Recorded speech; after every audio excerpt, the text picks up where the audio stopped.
of relative humidity, on the order of 30 to 40%, instead of the 70% or greater that is associated with cloud formation. And so we know now that these are not clouds in any conventional sense. They are indeed a unique and artificial creation that now crosses new thresholds in the atmospheric and geophysical sciences. There is one way that such a transformation can be made, and that is with the introduction of vast quantities of an extremely small, water-loving metallic salt at flight altitude. This transformation cannot be achieved with water vapor alone, and the emissions under examination are indeed not water vapor. They are solid, and they are well entrenched into your air supply. These important conclusions are at the very heart of the aerosol operations that are being disclosed here. These changes in the very atmosphere that we breathe have a fundamental impact upon the life of this planet, and these aerosol operations have many potential applications that reduce the sanctity of that life. These operations are being conducted. They are being conducted without your participation or your informed consent. They are affecting your life, the lives of those you know and love, and the very life of the planet itself.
Try to remember the color blue, for once it was yours to see. The blue sky is your birthright and a source for joy, and it remains at the very core of our existence. There are factual reasons for the blue color of the sky, which can certainly be traced to the cleanliness and clarity of the air that you breathe. But please do not lose the wonder of the sky itself, the magic and emotions that you have once shared with the earth in all of its glory. These are more than facts, reasons, and observations. They are the experiences and memories of life itself.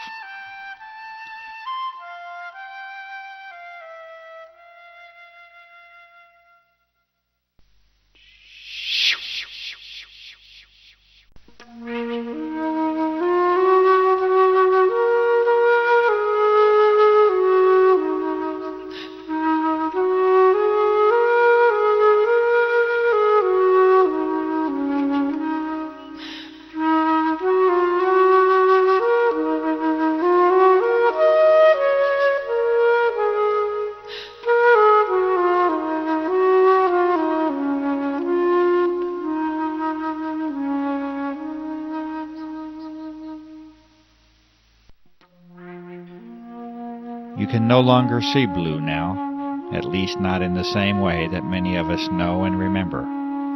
Your horizon has largely turned to white, and there is a very good reason that this is so. These fine, solid materials, or aerosols, are now in your way, and you will see clearly no more. The source and origin of these aerosols is now abundantly clear, and the aircraft operations have now made their mark upon this planet. It is a mark that you must now live with, and that you must now breathe, and that you must bear the consequences of.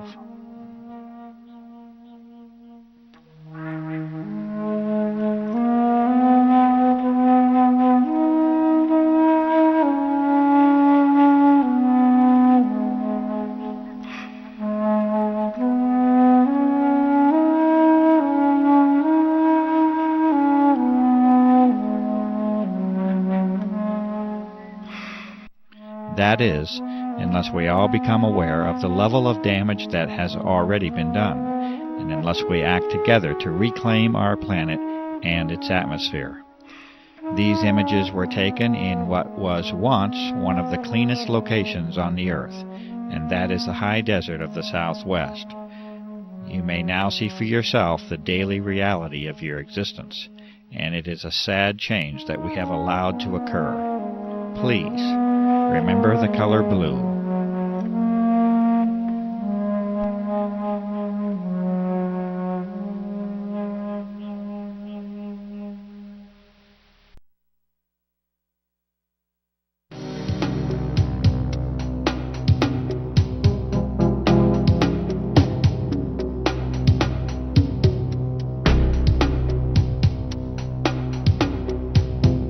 In the early part of 1999, a website under the name of www.carnicum.com was created to call attention to the unusual events and effects surrounding aircraft activity over the southwestern desert skies of the United States. The developer of that site was a generally quiet and conservative former federal employee with no political or environmental notoriety. Within a matter of days, it was apparent that this site was immediately drawing attention from a broad host of high-level government and military agencies, defense contractors, research organizations, chemical and pharmaceutical companies, and health organizations. This interest was documented on this same site for a period of several months, by which time an obvious pattern of monitoring the developing research was apparent. Over the next few years, a glaring disparity had evolved. On one hand, a high level of monitoring of documentation, sampling methods, research, analysis, and disclosure efforts was now documented. On the other, a campaign of continuous dismissal of the significance of the issue and a refusal to investigate was conducted by those very same visitors. You are now seeing a small sample of these frequent visitors and monitoring agencies and companies, such as the Pentagon, multiple Air Force bases, the United States Senate, aircraft manufacturers, pharmaceutical and drug companies, national security, intelligence and emergency agencies, weapon and defense system contractors, research organizations, and the media. The United States Air Force is now on public record as declaring that the entire subject of this documentary is a hoax. This assertion was first made by Lieutenant Colonel Michael K. Gibson in August of 2000, when he stated that, quote, "The chemtrail hoax has been investigated and refuted by many established and accredited universities, scientific organizations, and major media publications." End quote. This assertion was later escalated when Colonel Walter M. Washabaugh in 2001 repeated verbatim the previous declaration.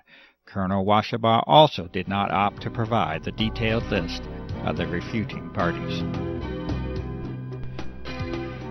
Charles H. Taylor, North Carolina, from the House of Representatives, has stated in March of 2000, in a response to constituent concern, that he has been, quote, "informed by the Air Force that these chemtrails are nothing more than ordinary contrails," unquote. He also states that they pose no environmental hazard or risk to human health, and that we can be assured that he will continue to monitor this issue.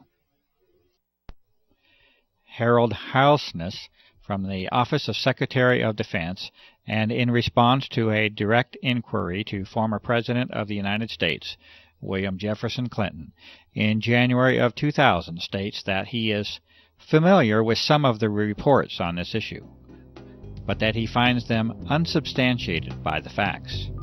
In addition, assurances offered that there is certainly no cause for alarm.